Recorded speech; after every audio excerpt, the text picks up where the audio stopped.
I would say I was always a creative person, but I wasn't always a designer.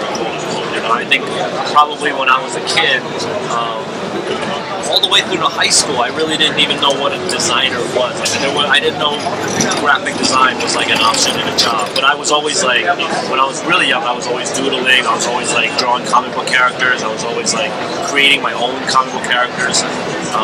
And so I was always creative. But I went to NYU first because I figured, just do the safe thing. I was taking journalism. And then I left because I started being at NYU. I started to learn about what graphic designers were. So, I would do that, and then I decided to transfer to Parsons and then actually take graphic design classes.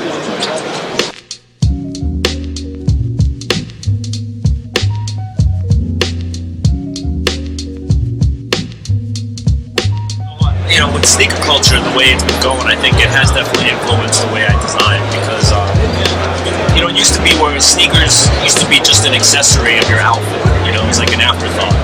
And I think as sneaker culture grew and grew, people started to dictate their whole outfit from the foot up. Like they would decide what kicks they were going to wear first, and then what pants go with them kicks, and what shirt goes with them pants, which is all of the kicks. So as an apparel designer, I had to start thinking about that. I got to start thinking about what's dropping, what's releasing, what trends are coming in footwear. A couple years ago, it was all about black chunks. That's what it was all about. And then a little bit before that, it was all about hypercolor, pink, crazy neon colors. So if you don't adapt with your clothing to that, you might miss an entire boat of sneaker culture, which is really important to our fans as well as to me personally. One of my favorite collaborations is the Nike Pigeon Dunk. It's the one that really set it off. I'm so proud of that shoe, and I think it's a beautiful shoe, just aesthetically from a design standpoint, but also what it meant to sneaker culture and how it really, put a stamp in what sneaker culture was. I think before the Pigeon Dunk, sneaker culture was really like a small niche thing. Not too many people were out there trading and sleeping out for shoes and reselling and stuff. But we saw a shift right after the Pigeon Dunk came out. Lots of people that weren't into sneaker culture before, they might have been into collecting wine or cigars or something. Then they started coming to the Reed space and asking for footwear. So it was it opened up the doors to a whole new audience, and I think it really helped blow up sneaker culture. Coming from as long as I've been in the sneaker game, I think it's at a really good place actually. Some people might say it's not, but there's a lot of people that are in love with shoes now, and I think that's a dope thing. I think it also elevates the appreciation for shoes, which in turn elevates the design. It's kind of if you look at it from Apple's standpoint, people didn't really care about electronics and computers before. It was just a machine that you bought. But Apple made it into a thing where it was it had thought, it had consideration, and I think shoes are very similar. In our lifetime, mom and dad would take you to Kmart or Walmart and buy you kicks that you were trash, and you don't get new kicks until you beat them shits up to hell, But now there's a refinement to kicks. It's there's a design aesthetic, and people have to appreciate that. And people are, thankfully, they're appreciating the designers behind it. So you've got, sneaker designers, sneaker, aficionados who are being pushed into the spotlight because of their knowledge of footwear, and I think that's a dope thing.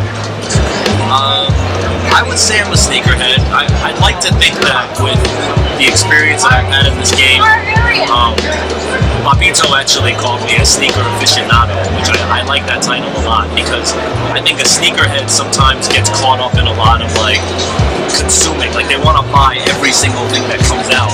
And I think a connoisseur of whatever it is, whether it's wine or cigars or, it's you don't want everything. You just want the creme de la creme, And when you look at my collection, it might not be all the obvious hype beast bangers, It might be whoa, that would get, I like to sometimes go to Modell's or Sports Authority and look at the bottom shelf and see ooh, people slept on this one. I'm gonna buy that one. It's on sale for $30. I'm gonna rock it.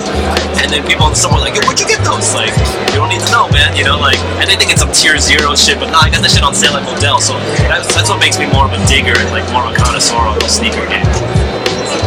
My favorite pair of shoes changes on a multi-week basis, multiple times a week I go through. I'm really OCD and organized with my shoes, so I've got all my shoes in their boxes with a Polaroid picture taped right to the front of it, and I've got them all stacked by brand and very, very clean and organized. And then as I'm wearing them, I pull them out. And what I do is when I come home, I don't like to put the shoe back in the box right away. I like to let it air out a little bit, like decompress a little. So I've got like an on deck area in my house where it's like these are the ones that I've been running for the past week, and they switch up, and then maybe every Sunday I'll put everything back, and then I'll start all over again and start rethinking. So it changes constantly. Right now, what I'm running, I got these Year of the Snake Air Force Ones from China that are amazing. They're pretty much like I'm never going to see anyone wearing those. They're very, very rare. I've been testing these out, you can see later, but like they're the Puma Clydes that we're doing with Puma. They're the Pigeon edition that we're doing. So like these are going to come out in the spring, and I'm sort of wear testing the latest samples just to make sure everything's all good with these. These are made in Japan actually, so the fit is really amazing on them.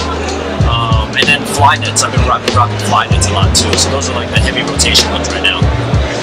In terms of my shoe count, I stopped counting like about a year ago, and that was at like 575. So I sort of stopped after that.